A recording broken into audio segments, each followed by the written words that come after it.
तो आज हमने क्या पढ़े, दो चरों वाले रैखिक समीकरण। क्लियर हो गया सबको ये? देखिए सबसे पहले क्या होता है, इसकी पहचान हमें पता होना चाहिए ये समीकरण युग्म होता कैसे है ये। ठीक है, इसमें सबसे पहले लिखा हुआ है दो चरों, यानी कि इसमें दो चर होंगे x और y, p q r s कुछ भी हो सकता है, और वो क्या होगा रैखिक का मतलब इसमें जो है चर की घात क्या होगी, एक होगी। ठीक है, ये तो उसकी पहचान है कि इस तरह का होगा।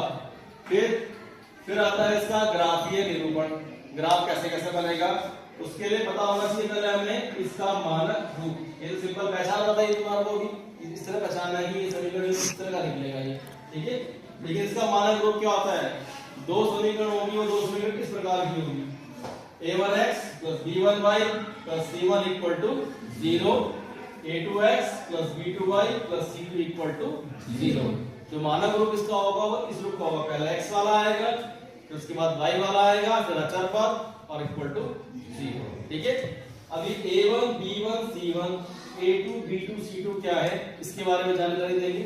a1 क्या है, ये है x का गुणांक, ऐसे b1 y का गुणांक, c1 अचर पद, a2 x का गुणांक, b2 y का गुणांक और c2 अचर पद। लेकिन ध्यान ये रखना इसमें 1 1 1 लगा हुआ है, उसका संबंध है पहली वाली समीकरण से।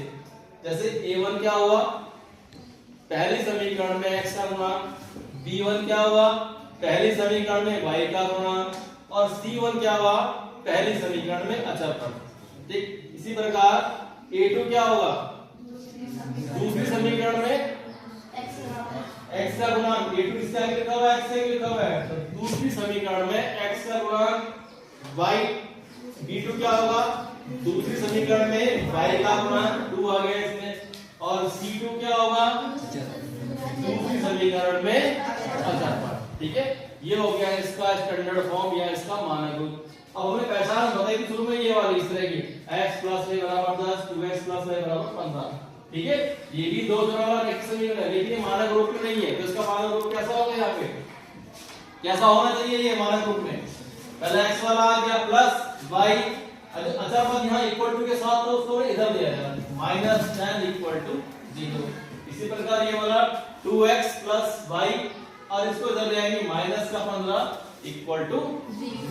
ये आ गया इसका स्टैंडर्ड फॉर्म। ठीक है।